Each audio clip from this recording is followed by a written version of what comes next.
The morning sun cast long shadows across the pristine gardens of Kensington Palace as Prince George walked hand in hand with his younger sister, Princess Charlotte. At 12 years old, George had grown accustomed to the constant presence of security personnel, but today something felt different. The usual calm atmosphere seemed charged with an underlying tension that made him glance repeatedly at the stoic faces of the royal guards positioned strategically around the grounds. Charlotte, barely 8 years old, skipped beside her brother with the carefree innocence that only children possess. Her blonde curls bounced with each step as she pointed excitedly at the peacocks roaming freely across the manicured lawns. The palace grounds had always been her favorite playground, a place where she could momentarily forget the weight of royal expectations and simply be a child. "George, look at the pretty bird!"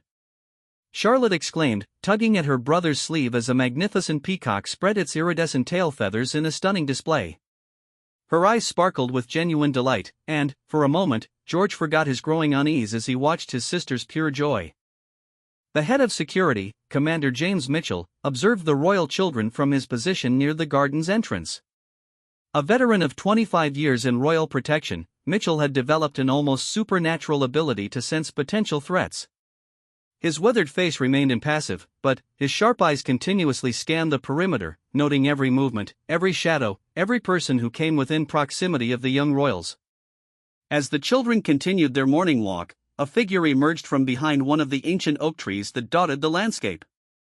The man appeared to be a palace staff member, dressed in the standard uniform worn by groundskeepers.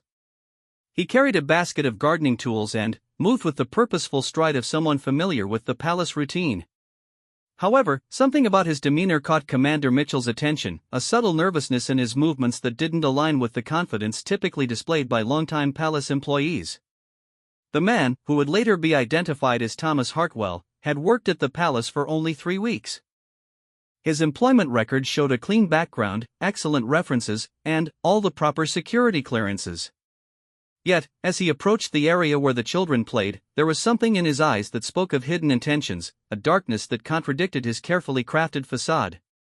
George noticed the groundskeeper's approach and felt an instinctive protective urge toward his sister.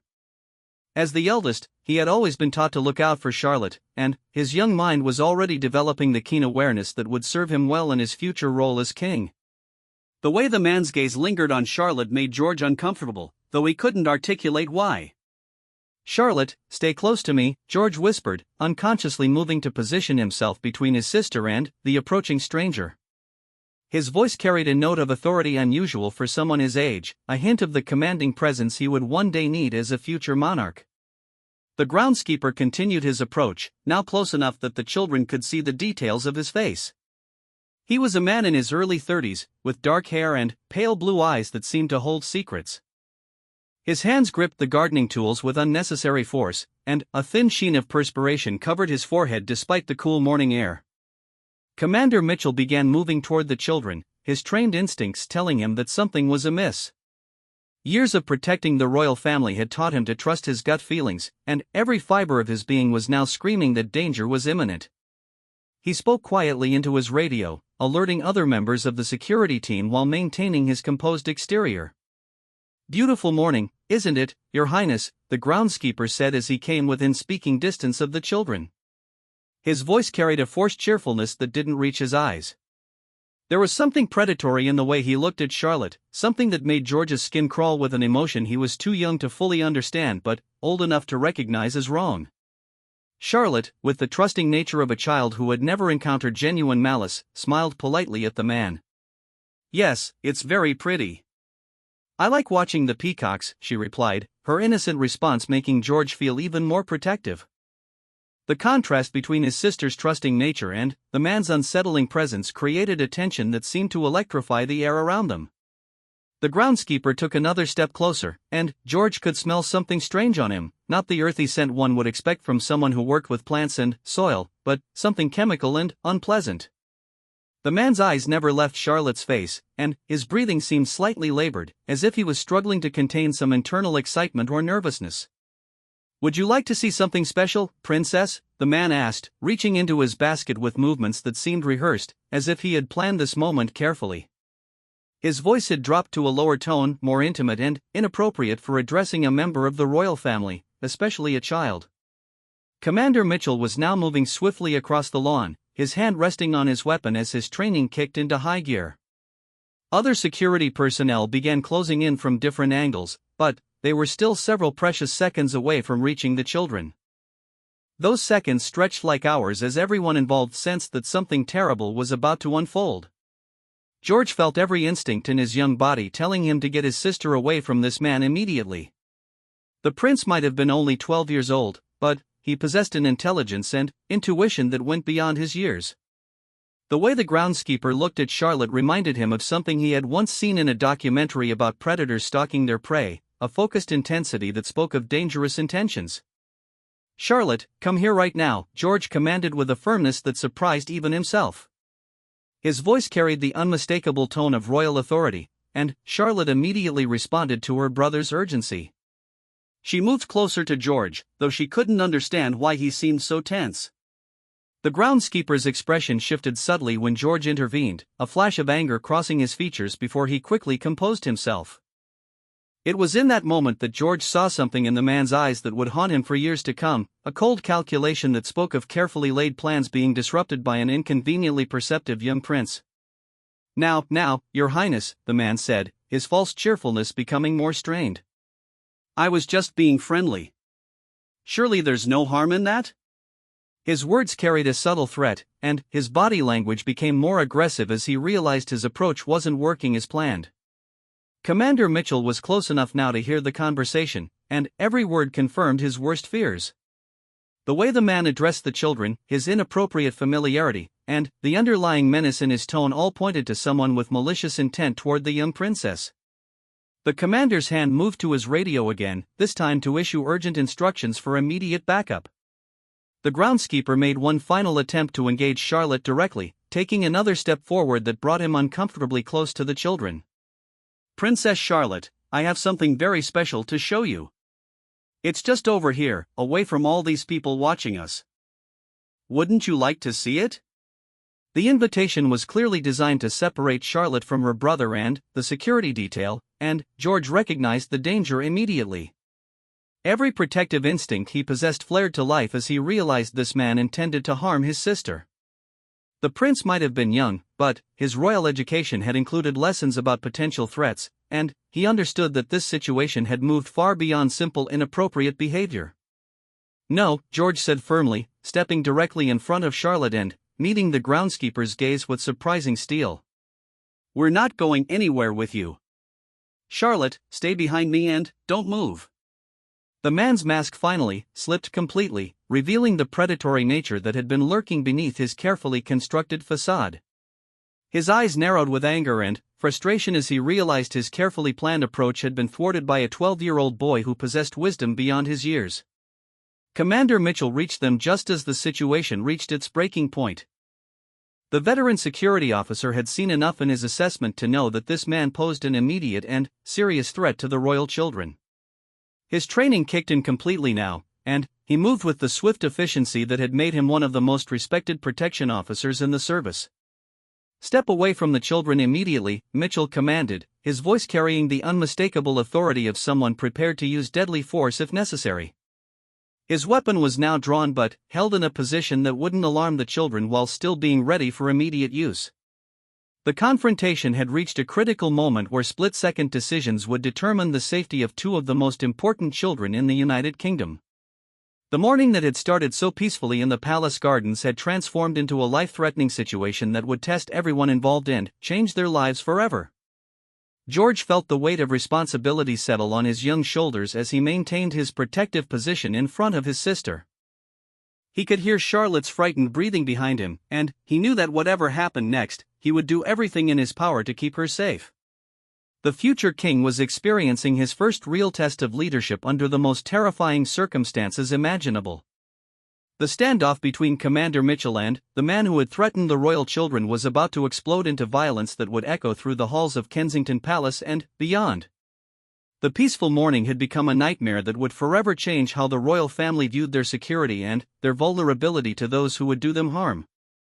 The tension in the palace gardens reached a breaking point as Thomas Hartwell, the false groundskeeper, found himself surrounded by royal protection officers.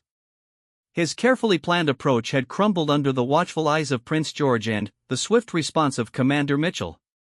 The basket of gardening tools trembled in his hands as he realized his deception had been exposed, but the dangerous glint in his eyes showed he wasn't ready to surrender. Charlotte pressed closer to her brother's back, her small hands clutching at his jacket as she sensed the danger even if she couldn't fully understand it. Her innocent world of palace gardens and peacocks had suddenly become frightening and unpredictable. George could feel her trembling and knew he had to remain strong for both of them, even though his own heart was pounding with fear and adrenaline. "Sir, I need you to place the basket on the ground and put your hands where I can see them," Commander Mitchell ordered, his voice steady despite the gravity of the situation. Years of training had prepared him for moments like this, but the presence of the royal children added layers of complexity that made every decision critical. Hartwell's response was not compliance but defiance. Instead of following the commander's instructions, he reached into the basket with sudden, violent movements. The gardening tools scattered as his hand closed around something metallic that glinted in the morning sunlight. The object he withdrew was not a garden implement but a knife with a blade that looked far too sharp and purposeful for any legitimate groundskeeping work.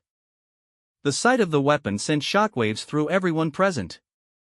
Prince George's protective instincts intensified as he pushed Charlotte further behind him, creating as much distance as possible between his sister and the armed threat. His young mind raced with thoughts of how to get Charlotte to safety, but they were still too far from the palace entrance and too exposed in the open gardens. "Nobody move!" Hartwell shouted, brandishing the knife with practiced ease that suggested this was not his first time threatening someone with a blade. His demeanor had completely transformed from the nervous but seemingly harmless groundskeeper to a dangerous predator whose true intentions were now horrifyingly clear. Commander Mitchell's training took over completely as he assessed the threat level and calculated the best response. The presence of the royal children complicated everything because any action he took had to account for their safety above all else. The knife was now pointed in their direction, and the man wielding it had the desperate look of someone who had nothing left to lose. Other security personnel had reached the scene and were taking positions around the perimeter, but they faced the same dilemma as their commander. The safety of Prince George and Princess Charlotte was paramount, but the unstable man with the weapon was close enough to hurt them before anyone could intervene effectively. "What do you want?" Mitchell asked, trying to establish communication and buy time while his team maneuvered into better positions. His weapon remained trained on Hartwell, but he couldn't risk a shot with the children so close to the target. Every second that passed increased the danger, but rushing the situation could prove catastrophic. Hartwell's laugh was harsh and bitter, revealing the depth of his mental instability. "What I want? I want what should have been mine. 25 years I've watched this family live in luxury while people like me struggle to survive. 25 years of seeing their faces on every magazine and television screen while I couldn't even keep a job for more than a few months." The revelation of his twisted motivations sent chills through everyone listening. This wasn't a random attack but the culmination of decades of resentment and jealousy toward the royal family. The man had somehow managed to infiltrate palace security with the specific intention of harming the children, and his mental state appeared far more unstable than anyone had initially realized. George listened to the man's angry words and felt a mixture of fear and something else, a growing understanding of the burden that came with being born into royalty. Even at 12 years old, he was beginning to comprehend that his family's privileged position made them targets for people who blamed them for their own failures and disappointments. "The little princess," Hartwell continued, his gaze fixing on Charlotte with an intensity that made George's blood run cold. "She represents everything that's wrong with this system. Born into wealth and privilege she did nothing to earn, while children in this country go hungry every night. It's time someone evened the score." The specific threat against his sister ignited something fierce and protective in George's chest. The young prince had never felt anger like this before, a white-hot rage that someone would dare to threaten Charlotte simply because of the circumstances of her birth. His sister had done nothing wrong except be born into a family that others resented. "You won't touch her," George said, his voice carrying a strength and conviction that surprised everyone present, including himself. Despite his fear, despite being only 12 years old and facing an armed adult with clear intentions to cause harm, Prince George stepped forward slightly, placing himself even more directly between the threat and his sister. Commander Mitchell felt a surge of pride and terror as he watched the young prince display such courage under impossible circumstances.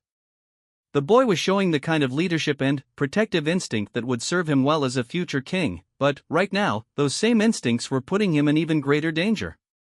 Hartwell's expression twisted with renewed rage at George's defiance. "And what exactly is a spoiled little prince going to do to stop me? You've never faced a real challenge in your entire pampered life. You have no idea what it's like to struggle, to fail, to watch everything slip away while people like your family live like gods among mortals." The knife moved closer as Hartwell took a step toward the children, his grip tightening on the weapon. His movements were becoming more erratic and unpredictable, suggesting that whatever plan he had originally formulated was unraveling under the pressure of the confrontation. This made him even more dangerous because desperate people were capable of desperate acts. Charlotte whimpered softly behind her brother, the sound cutting through George like a physical blow. His little sister was terrified, and he felt the crushing weight of responsibility for her safety. Every instinct told him to grab her and run, but he knew they wouldn't make it far before the man with the knife caught up to them. "Listen to me very carefully," Commander Mitchell said, his voice taking on the tone of someone trying to defuse a bomb. "Whatever grievances you have with the system, these children are not responsible for your problems. They're innocent kids who don't deserve to pay for whatever you think their family has done wrong." "Innocent?" Hartwell spat, his voice rising with hysteria. "There's nothing innocent about being born into stolen wealth. Every pound they spend, every meal they eat, every luxury they enjoy comes from the taxes paid by people who can barely afford to feed their own children. They're parasites, all of them, and it's time someone did something about it." The depth of his delusion was becoming clearer with every word he spoke.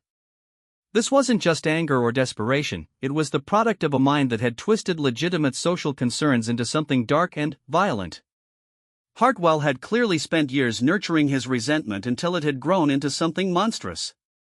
George found himself thinking about all the charity work his family did, all the hospitals they visited, and the causes they supported. But he realized that people like Hartwell would never see those efforts as genuine. They would always view the royal family as symbols of inequality rather than individuals trying to use their position for good. The standoff continued as more security personnel arrived on the scene, but their presence only seemed to agitate Hartwell further. He was now completely surrounded, which made him more dangerous rather than less. Cornered animals often became most vicious when they realized there was no escape, and the same principle applied to desperate humans with weapons. "You think your guards can protect you forever?" Hartwell taunted, waving the knife in increasingly wild gestures. "I got this close to your precious princess once. What makes you think others won't try again? What makes you think I'm the only one who feels this way about your family?" The implication that this might not be an isolated incident sent waves of horror through the security team. If Hartwell represented a larger threat or had inspired others with similar twisted ideologies, the implications for royal security were staggering. Every protection protocol would need to be re-evaluated in light of this attack. George felt a chill at the man's words because they suggested this violence might not end here. Even if they survived this encounter, there might be others like Hartwell out there, nursing the same resentments and planning similar attacks.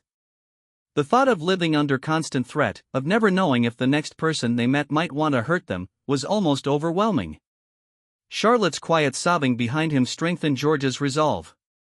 His sister shouldn't have to live in fear because of who she was born to be. None of this was fair to her, and the injustice of the situation fueled his determination to protect her no matter what the cost to himself. The morning sun continued to shine down on the palace gardens, creating an almost surreal contrast between the beautiful, peaceful setting and the violent drama unfolding within it. The peacocks that had delighted Charlotte just minutes earlier now seemed like witnesses to a nightmare that would forever change how the royal children viewed their world. As the confrontation reached its climax, everyone involved knew that the next few seconds would determine whether this day would end in tragedy or if somehow, against all odds, two innocent children would emerge from this encounter with their lives intact. The weight of that knowledge hung heavy in the air as weapons remained trained and desperate plans continued to unfold. The standoff in the palace gardens had reached a deadly crescendo when Thomas Hartwell made his final, desperate move. With the knife raised and his eyes locked on Princess Charlotte, he lunged forward with the violence of a man who had nothing left to lose. The morning air seemed to crystallize around the scene as multiple events unfolded simultaneously in those crucial seconds that would determine the fate of the royal children.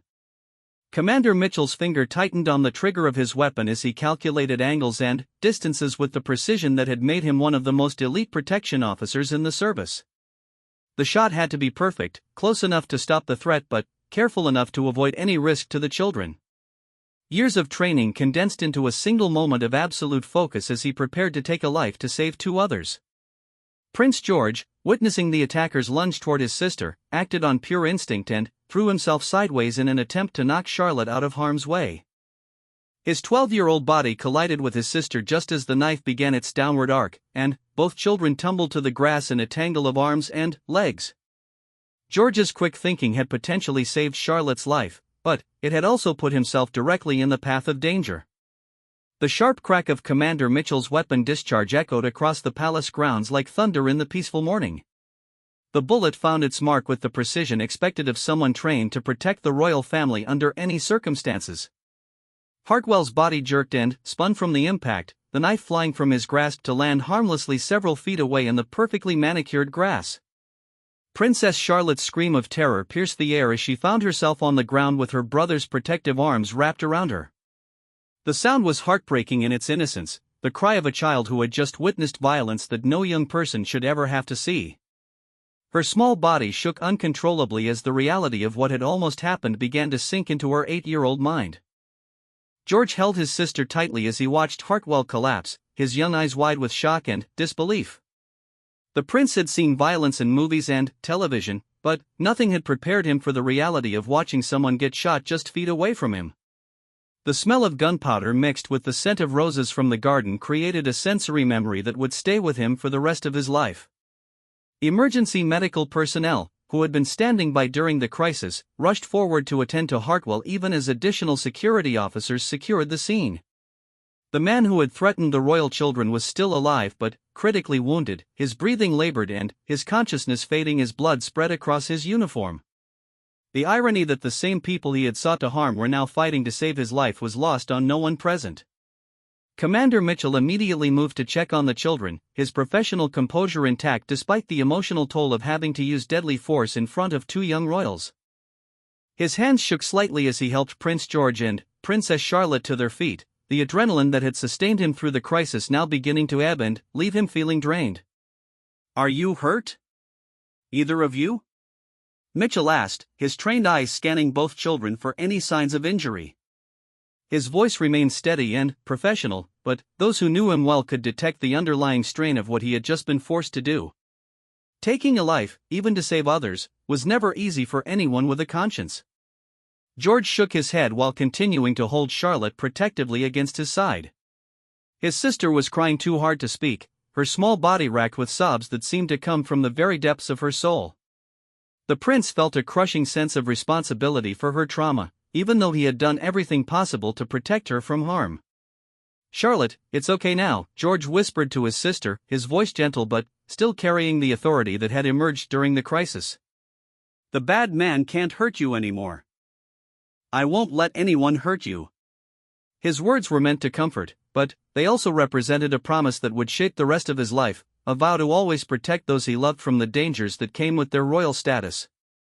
The aftermath of the shooting brought a flurry of activity as palace security protocols shifted into high gear.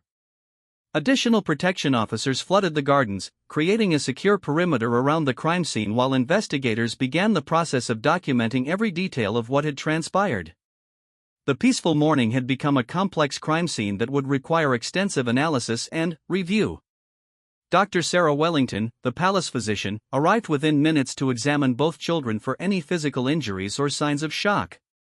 Her gentle demeanor and warm smile helped calm Charlotte enough for a thorough medical evaluation, though the princess remained close to her brother throughout the examination. The doctor's preliminary assessment found no physical injuries, but she was deeply concerned about the psychological trauma both children had experienced. Prince George answered the doctor's questions with a maturity that was both impressive and heartbreaking. His responses were clear and detailed, showing that despite his young age, he had maintained remarkable clarity during the crisis. However, Dr. Wellington could see the signs of emotional stress in his posture and the way his protective instincts remained heightened even after the danger had passed. The investigation that followed revealed the full extent of Hartwell's infiltration of palace security. His employment records, which had initially appeared legitimate, were found to contain subtle falsifications that had somehow passed through the screening process. The man had spent months planning his approach, studying the routines of the royal children and identifying vulnerabilities in their security arrangements. More disturbing were the journals and documents found in Hartwell's personal belongings, which revealed the depth of his obsession with the royal family and his specific fixation on Princess Charlotte. The writings painted a picture of a deeply disturbed individual who had convinced himself that harming the young princess would somehow strike a blow against what he perceived as an unjust social system. Commander Mitchell found himself in the difficult position of being both a hero for his quick action and the subject of intense scrutiny regarding how the threat had been allowed to develop in the first place. His split-second decision to use deadly force had undoubtedly saved the lives of the royal children, but the incident raised serious questions about security protocols and screening procedures that would need to be addressed at the highest levels. The Prince and Princess of Wales, William and Catherine, arrived at the palace within minutes of being notified about the incident. Their faces showed the kind of terror that only parents can understand when their children have faced mortal danger. Catherine immediately swept Charlotte into her arms while William knelt beside George, both parents struggling to maintain their composure while processing what had almost happened to their children. "Are you both really okay?" Catherine asked through tears, her royal training warring with her maternal instincts as she examined every inch of her daughter for signs of harm. The thought of how close she had come to losing Charlotte was almost unbearable, and she found herself unable to let go of her daughter's small hand. William's conversation with George was more complex, as he recognized that his son had faced an adult responsibility in protecting his sister and had risen to the challenge with remarkable courage. The future king spoke to his heir not just as a father to his son, but as one future monarch to another, acknowledging the burden that George had carried and the character he had shown under impossible circumstances. The shooting of Thomas Hartwell sent shockwaves through the entire royal protection system. Every protocol was immediately reviewed and updated, with particular attention paid to the background screening process that had failed to identify the threat he represented. The incident served as a wake-up call that even the most comprehensive security measures could be vulnerable to someone determined enough and clever enough to exploit weaknesses. For Prince George, the incident marked a turning point in his young life. The carefree innocence of childhood had been replaced by a more mature understanding of the responsibilities and dangers that came with his royal heritage. He had faced a life-threatening situation and had responded with the courage and protective instinct that would serve him well as a future king, but the experience had also shown him the very real costs of his privileged position. Princess Charlotte's recovery would take much longer, as the trauma of nearly being attacked by someone she had initially trusted left deep psychological scars. The 8-year-old struggled with nightmares and anxiety, requiring extensive counseling and therapy to help her process what had happened and begin to feel safe in her own home again. The gardens of Kensington Palace, once a place of joy and freedom for the royal children, would never feel the same again. The peacocks still roamed the grounds, and the roses still bloomed with their characteristic beauty, but the innocence of those morning walks had been shattered by the violence that had erupted in their peaceful sanctuary. Security measures were immediately increased, but everyone involved knew that the true damage went far beyond what additional guards could address. 6 months after the shooting in the palace gardens, the lives of Prince George and Princess Charlotte had been forever altered by those terrifying moments when violence shattered their protected world. The physical wounds had healed quickly, but the emotional scars ran much deeper, affecting not only the royal children but their entire family and the broader institution of the monarchy itself. Princess Charlotte's recovery had been the most challenging aspect of the aftermath. The 8-year-old had developed severe anxiety and panic attacks whenever she encountered unfamiliar people, especially men in work uniforms. Her once bright smile had become more cautious, and her natural trust in others had been replaced by a wariness that broke her parents' hearts. Weekly sessions with a child psychologist had helped, but progress was slow and sometimes painful to watch. The nightmares were the worst part for Charlotte. She would wake up screaming, reliving the moment when the knife had been raised above her, when she had felt helpless and terrified in a way that no child should ever experience.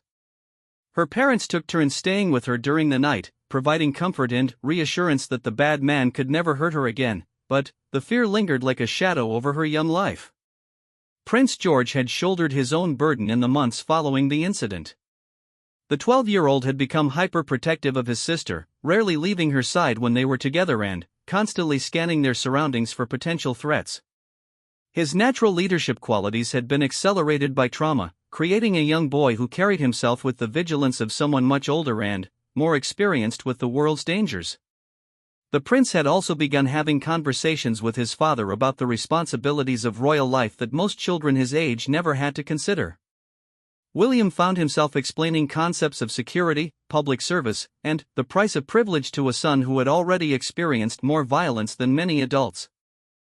These discussions were necessary but heartbreaking, representing the loss of innocence that came with understanding the true cost of their family's position. Commander Mitchell had been cleared of any wrongdoing in the shooting, with multiple investigations concluding that his actions had saved the lives of the royal children. However, the veteran protection officer struggled with the psychological aftermath of taking a life, even one that had posed such a clear and immediate threat to those under his protection. He had remained in his position at the insistence of both the royal family and his superiors, who recognized that his quick thinking and decisive action had prevented a tragedy. The commander had also become something of a hero figure to Prince George, who viewed him as the man who had saved his sister's life.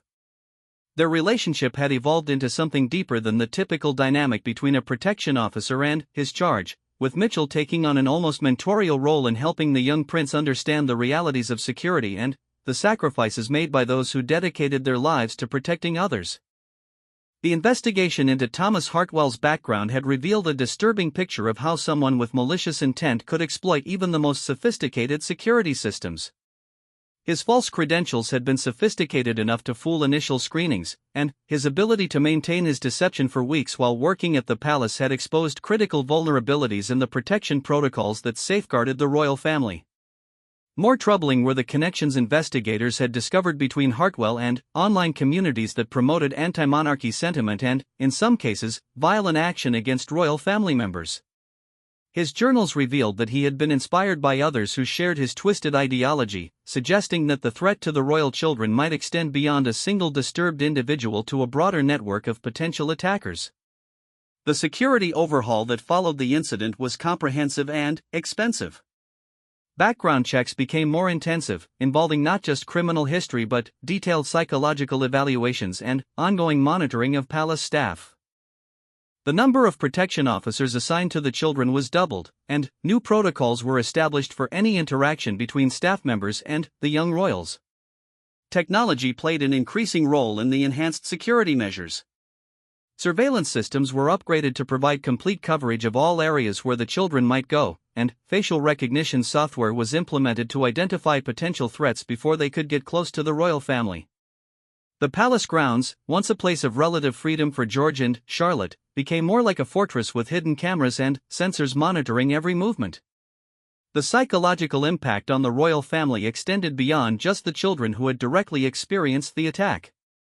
The Prince and Princess of Wales found themselves second-guessing every decision about their children's education, activities, and public appearances. The balance between providing a normal childhood and ensuring adequate protection had always been delicate, but now it felt almost impossible to achieve. Catherine, in particular, struggled with allowing the children out of her sight. The thought of what had almost happened to Charlotte haunted her dreams and influenced every aspect of her daily routine. She found herself questioning whether the benefits of royal life were worth the constant danger that seemed to lurk around every corner, threatening the safety and well-being of her beloved children. William faced his own demons regarding the incident, primarily centered around guilt about the circumstances that had put his children in danger. As second in line to the throne, he understood that his position made his family targets, but the intellectual understanding of this risk was very different from watching his young son throw himself in front of a knife to protect his sister.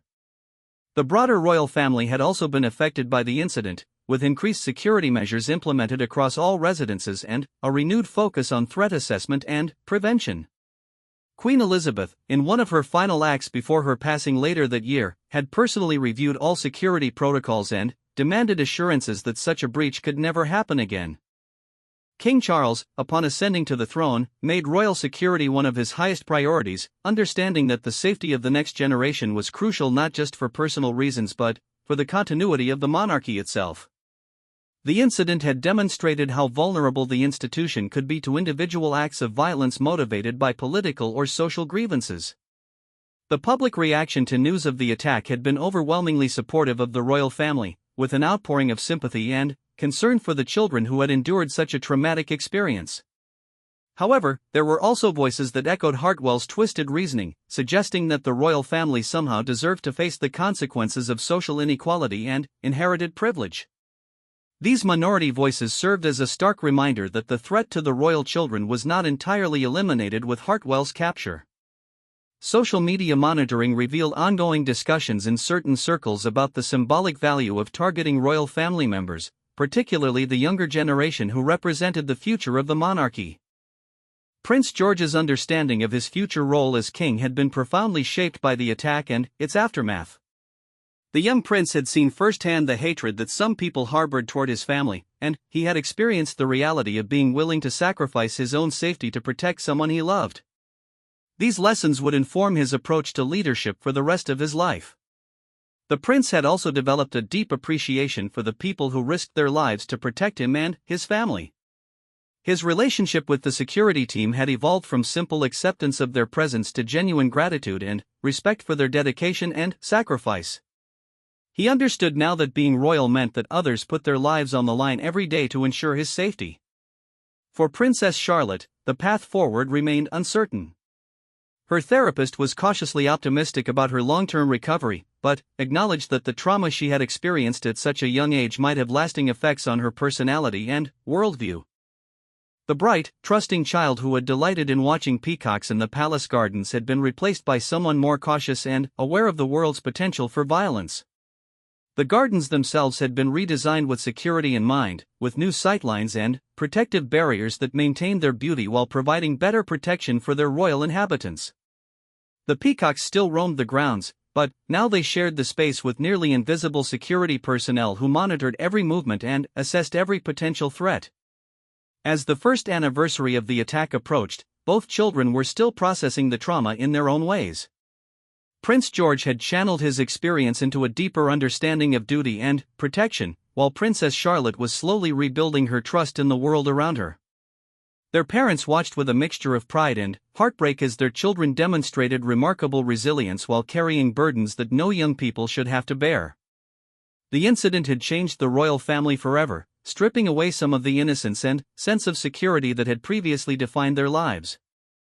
However, it had also demonstrated the strength of character that both children possessed, the dedication of those who protected them, and the resilience of an institution that had faced numerous challenges throughout its long history.